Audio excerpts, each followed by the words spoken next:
and our own national anthem. Thank you so much. इनका कहना ये है कि हमारा एक झंडा है, एक आइन है, एक मुल्क है, एक नेशनल एंथम है, तो हम अलग नहीं है, हम एक हैं।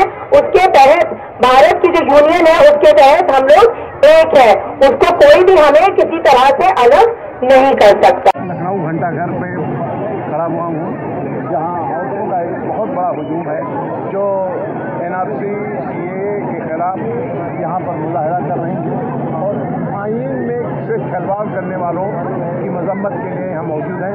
इस सिलसिले में उनकी हिमायत के लिए मुल्क से कोने कोने से लोग आ रहे हैं। मारूफ और मशहूर समाजी कारकुन और एक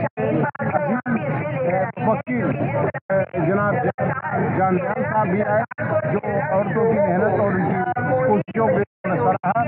जान साहब आपकी तकरीर में हमें बताया कि आप एक अक़लियत से ताल्लुक़ रखते हैं, तो मुसलमानों को सबसे ज़्यादा खतरा महसूस हो रहा है कि हमारे लिए खतरा है, तो ईसाई समाज के लिए क्या खतरा है? नहीं, मेरा ये मानना है और घूमने के बाद अगर देश में मुसलमान हिफाजत से अपने आप को मानता नहीं है कि मेरी हिफाजत है, मेरी जानो माल की हिफाजत है, तो इस देश में भी अपने आप को महसूस नहीं हैं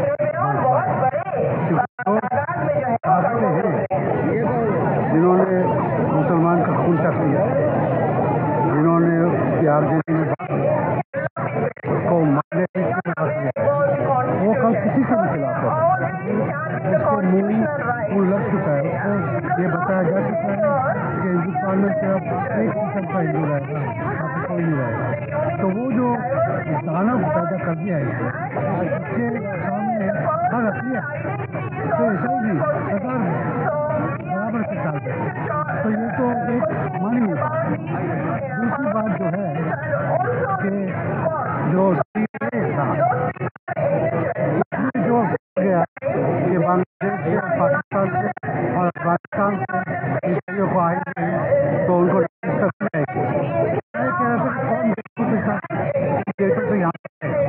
यहाँ पे अखिल जो कहता है ईसाइयों पर हो रहे हैं। हर 2 दिन में 3 हो जाती है, दखल कर जो जाती है,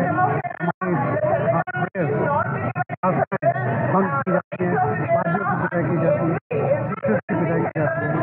इसके रहते हुए कौन है यहाँ पे ईसाई पाकिस्तान से तो ज़्यादा नहीं, तो जहाँ पर इससे भी हालत पड़ता है वहाँ की ईसाई को क्यों निकाले देते हैं, श्रीलंका की ईसाई को क्यों निकाले देते हैं?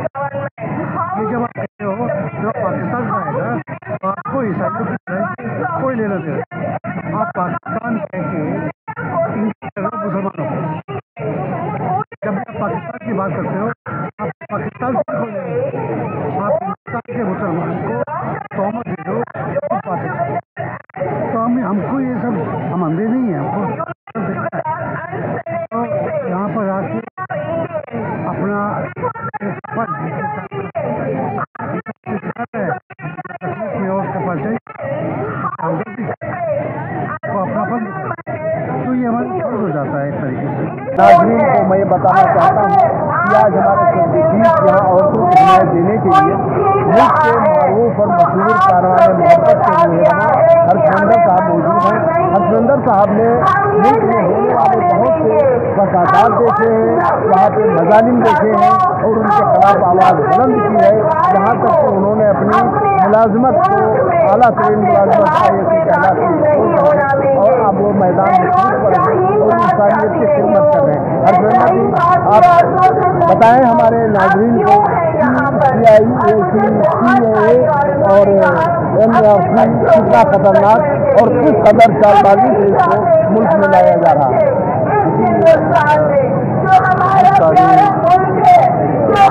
ऐसे कानून बने जिससे हम इंसाफ के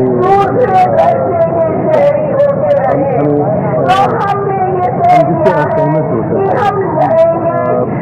संविधान और आइन के भी ऐसे कानून बने जो उनसे बाहर किए गए, लेकिन ये एक कानून ऐसा है अगर इसको लागू किया जाए तो हम मान के चलें कि हमारा संविधान रह जाएगा, खत्म हो जाएगा।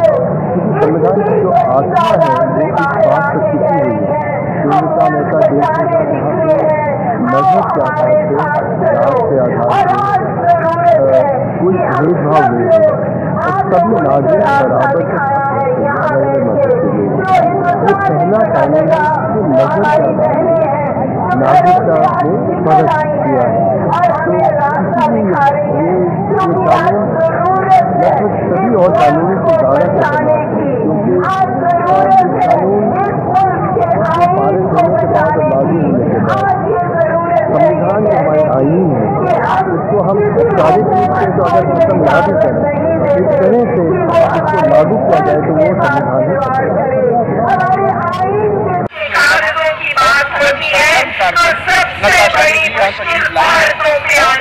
है। लखनऊ जिनके पास आईन से खिलवाड़ करने वाले जांच कर रही है, हमारे नामों पे